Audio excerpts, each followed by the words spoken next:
The rain lashed against my face, each drop colder than the last. Below me, the ocean churned like my thoughts, wild, chaotic, and unforgiving. I wasn't here to end my life. I was here to find it. Somewhere between the crashing waves and the endless sky, I whispered the question that had been burning in me for years. Why doesn't anyone respect me? And in that moment, I realized something. Respect doesn't come from titles, money, or power. Respect comes from pain, from transformation, from the fire of becoming someone the world can't ignore. 6 months earlier, I hit rock bottom, not with a bang, but with a whisper. "Nobody here takes you seriously," she said. My coworker didn't even look up from her screen as she spoke. Her words weren't cruel. They were casual, off-handed, but they crushed me because they were true. That night, I sat in the dark, staring at my hands. These hands that had built nothing. These hands that no one trusted. And I asked myself, what kind of man am I? I realized that respect wasn't something I had lost. It was something I had never truly earned. I wasn't consistent. I wasn't disciplined. I wasn't the kind of man others could rely on. And if I wanted to change that, if I wanted to become someone worthy of respect, I needed to face 3 brutal truths. 1. Respect starts with relentless self-discipline. The alarm jolted me awake at 4:30 a.m., the kind of early where the world is dead silent, where no one's expecting anything from you, and you don't expect much from yourself either. For a moment, I just lay there, staring at the ceiling, my body screaming to stay in bed. My mind whispered all the excuses I needed. You deserve rest. It's just one day. You can start tomorrow. And honestly, I almost listened, but there was something inside me stirring. This small, angry voice reminding me of the truth. Discipline isn't about how you feel. It's about what you do, especially when no one's watching. So, I got up. The room was freezing. My feet hit the cold floor, and I nearly turned back. Clothes were scattered everywhere. My desk was a graveyard of empty coffee cups. It looked exactly like my life felt. Cluttered, chaotic, out of control. But instead of letting it defeat me, I started small. One corner of the room, one pair of shoes put away, one step forward. As I cleaned, something shifted inside me. The mess began to disappear, replaced by a sense of order I hadn't felt in years. By the time the bed was made and the floor was clear, I stood back and looked at what I'd done. Not just the room, but for myself. It wasn't much, but it was enough to take pride in. Then I laced up my running shoes. Outside, the air was sharp, crisp, and cold. My breath hung in the air like tiny clouds as I started jogging. My legs felt like lead, my lungs burned, and with every step, a voice in my head screamed, "Turn back, quit, this isn't worth it." But I didn't, because respect isn't built when you feel strong. It's built when you feel weak, when you have every excuse to stop and still choose to keep going. Under the glow of a flickering streetlight, I paused, hunched over, gasping for air. I looked up at the sky, sweat dripping down my face, and asked myself, why are you doing this? And then I remembered, because the man I want to be is still out there, waiting for me to catch up. Later I found myself in the gym. My hoodie was soaked through, my hands trembling as I gripped the barbell. I wasn't the strongest guy in the room. Hell, I was probably the weakest. But I wasn't competing with them. I was competing with the man I'd been yesterday. The last rep felt impossible. Arms shaking, breath heaving, sweat stinging my eyes. But I pushed through. I dropped the weight, collapsed onto the bench, and caught my reflection in the gym mirror. That face staring back at me. It wasn't just my reflection. It was a promise.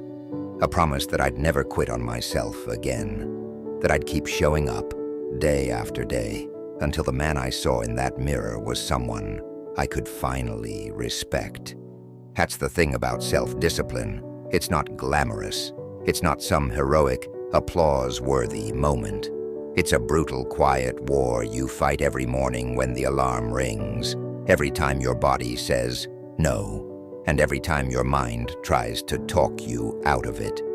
But over time, those small, invisible victories add up. They change you. They transform the way you stand, the way you speak, the way the world looks at you. Because when you start to respect yourself, the world has no choice but to follow. So, if you're waiting for respect to come to you, stop. Get up. Start small. And don't stop until you've earned it. That's how I began my journey, and it's how you can begin yours. Not with words, not with wishes, but with action. Relentless, unshakable, unstoppable action. Respect starts here. Respect starts now. 2. Stand for something bigger than yourself. It was a Monday morning like any other, or at least it should have been. The kind of meeting where everyone half listens, scrolling on their phones and waiting for it to end. But not today. Today, the room felt different. People weren't making eye contact. There were whispered side conversations, glances darting around the table, and an energy in the air that made my stomach tighten. And then it started. A senior team member slammed a folder onto the table, scattering papers everywhere. Honestly, I don't understand how this mistake happened, she snapped. We missed the deadline, and now the client's furious. Someone needs to take responsibility for this. Her eyes landed on one of the newer guys, a junior teammate who was still trying to find his footing. He froze. I could see his hands fidgeting on the table, his face pale and uncertain. The rest of us, we did what people usually do when tension fills the room. We stayed quiet. I sat there, jaw clenched, telling myself it wasn't my problem, that I should just keep my head down and let the moment pass. After all, I hadn't caused the issue. But as I looked around the table, at the silence, at the fear in that kid's eyes, I felt something shift inside me. A voice in my head whispered, "Stay quiet, it's not your fight." But then louder and clearer came another voice. "This isn't about you. It's about what's right." That voice wouldn't let me sit there. It wouldn't let me stay small. And that's when I realized something that I'll never forget. If I stayed quiet, I'd be choosing comfort over character, cowardice over courage. And that wasn't the kind of man I wanted to be. My heart pounded as I raised my hand, and the room went silent. All eyes were on me. "Actually," I said, my voice steady, even though my chest felt like a war drum, "that mistake is on me." The senior team member froze mid-sentence, her expression shifting from frustration to confusion. "You're saying it was your fault?" she asked, her tone sharp. I nodded. I overlooked the timeline. If anyone's to blame, it's me. I'll take responsibility, and I'll handle the client to make it right. The room was so quiet you could have heard a pin drop.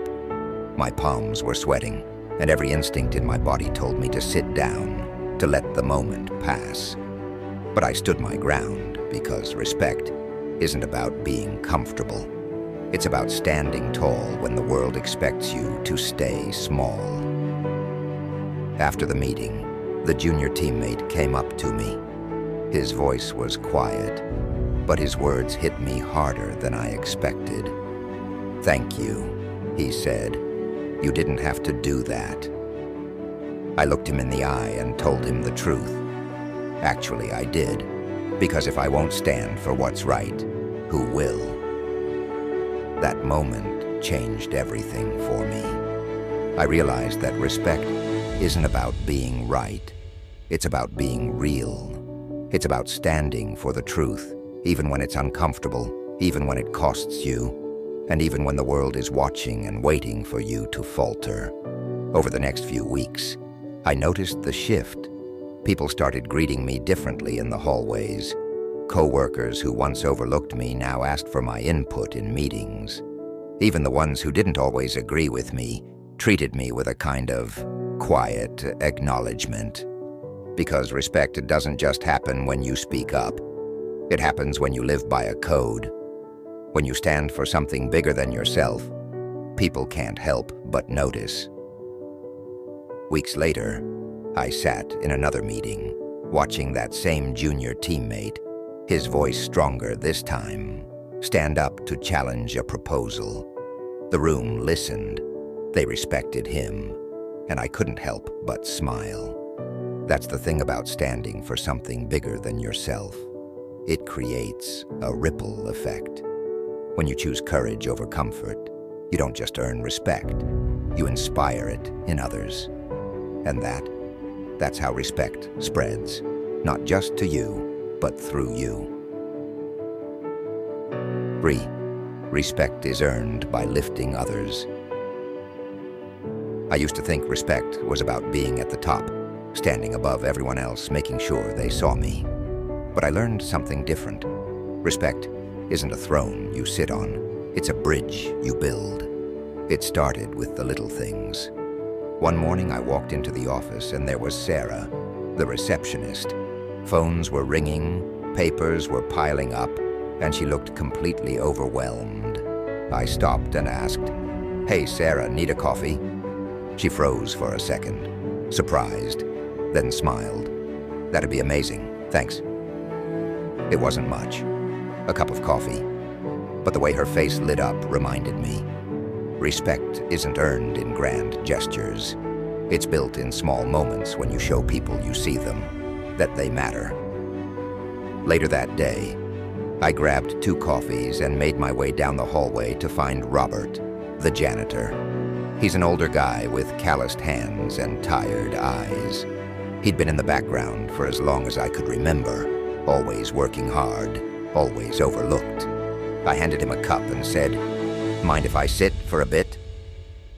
He looked at me, confused, then laughed. "Nobody's ever asked me to sit down for coffee before. You're sure you're not in trouble or something?" I chuckled. "No trouble. Just figured it's about time I got to know the guy who keeps this place running." We sat there for 15 minutes, laughing, talking about life. I learned more from him in that short time than I'd learned from weeks of meetings. He told me about his family, his long nights, and his pride in doing his job well, even when no one noticed.